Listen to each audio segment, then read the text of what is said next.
your forecast first. Sponsored by Matex Heating, Cooling, and Plumbing.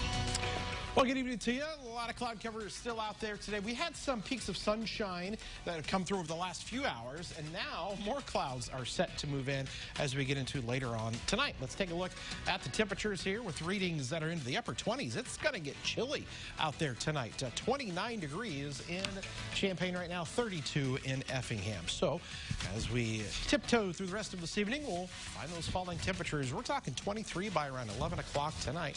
While all is calm now, we do have another chance of some precipitation as we head into the weekend. We'll show you what to expect with that when we come back. WCIA 3 News starts right now. Now on WCIA 3 News.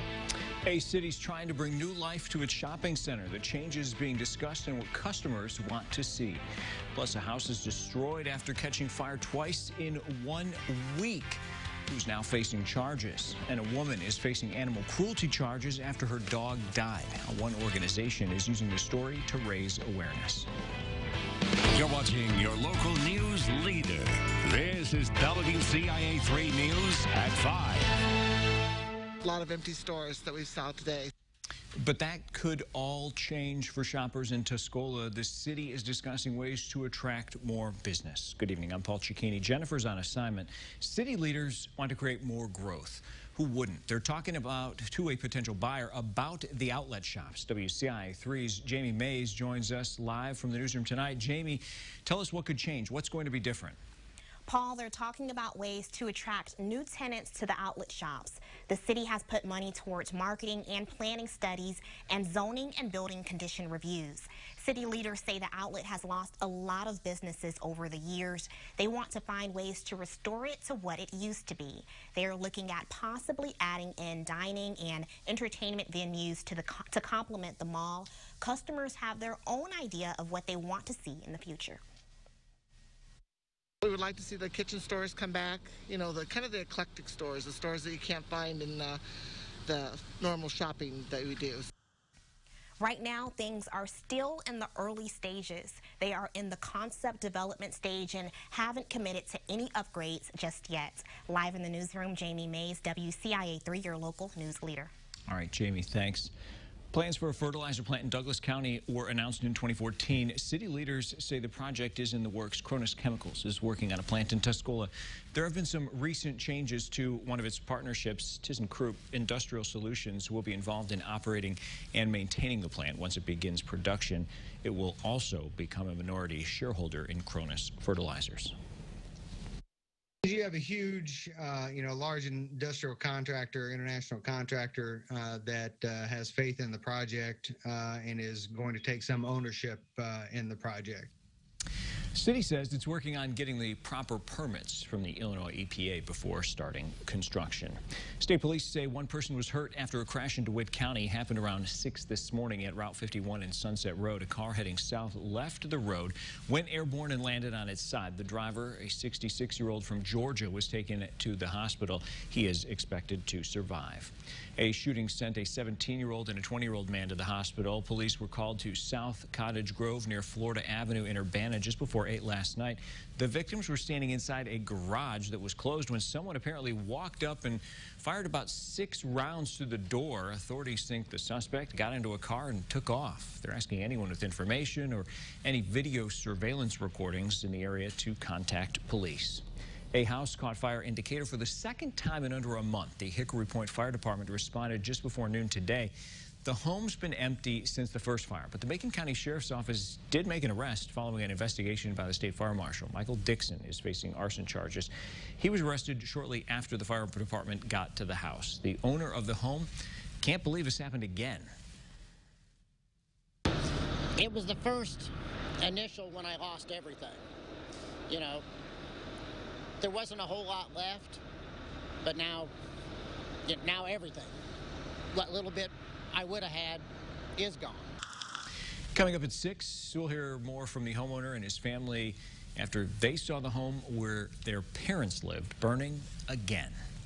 The Animal Protective League in Springfield is planning a candlelight vigil for a dog they used to care for after it died. Cy was found dead after being left alone without food in the owner's home. The vigil is scheduled for 5:30 Saturday at the Springfield APL on Tanner Road near the state fairgrounds. The executive director says she's hoping to get the message across that organizations like hers can take care of animals like Cy when they need it.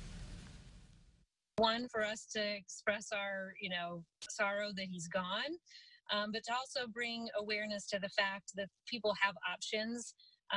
If they're in trouble and they can't feed their pets or that they need help, that, we can provide food for them through our pet food bank.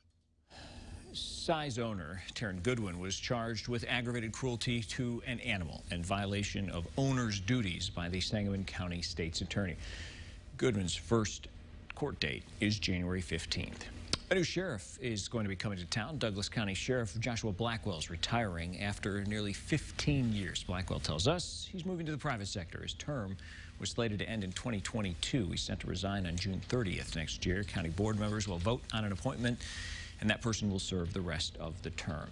A lieutenant with the Champaign Police will serve his last day tomorrow. Bruce Ramsayer has been with the department for 25 years. He started as a patrol officer, worked his way up to training officer, and eventually lieutenant. He plans to spend more time with his family during retirement, though he does not plan to completely stop working. You'll hear more about his experience on the force tonight at 6 o'clock. Now let's check out the latest coronavirus numbers. The state is reporting 8,800 new cases today. That brings the total up to 880,000, or just about there. The positivity rate has dropped again in the last 24 hours. It is now at 10%. The number of people in the ICU in central Illinois, however, is creeping up. In Region 3, 83% of ICU beds are being used. Region 6 is now at 74%. And those numbers are updated as of midnight, and both are up from the previous day. 181 more people have died, and that includes 26 people from central Illinois. The state has lost more than 14,800 people to COVID-19 since this pandemic began. Healthcare workers at OSF in Urbana, they got vaccinated today, at least some of them. Doctors, nurses, EMTs, and respiratory therapists were some of the first to get the COVID vaccine there. The OSF pharmacist operations manager prepared each vaccine on the spot so it wouldn't be exposed to room temperature for too long once out of the cooler. Doctors say, while it's just frontline workers for now, they expect the vaccine to be ready for widespread use by the spring. It's an exciting day. I mean, this is kind of like the first step, or the light at the end of the tunnel, if you will. It kind of symbolizes a little bit of hope. We've been working on the front lines, taking care of all these COVID patients, and really hoping for that day of the vaccine coming. He says even though the vaccine gives him an added sense of confidence, it is still important to take precautions seriously as far as wearing a mask and, of course, social distancing. The pandemic's limited the ways we can see our most vulnerable loved ones. How a gift to a retirement home is bringing families together this holiday season. Plus this.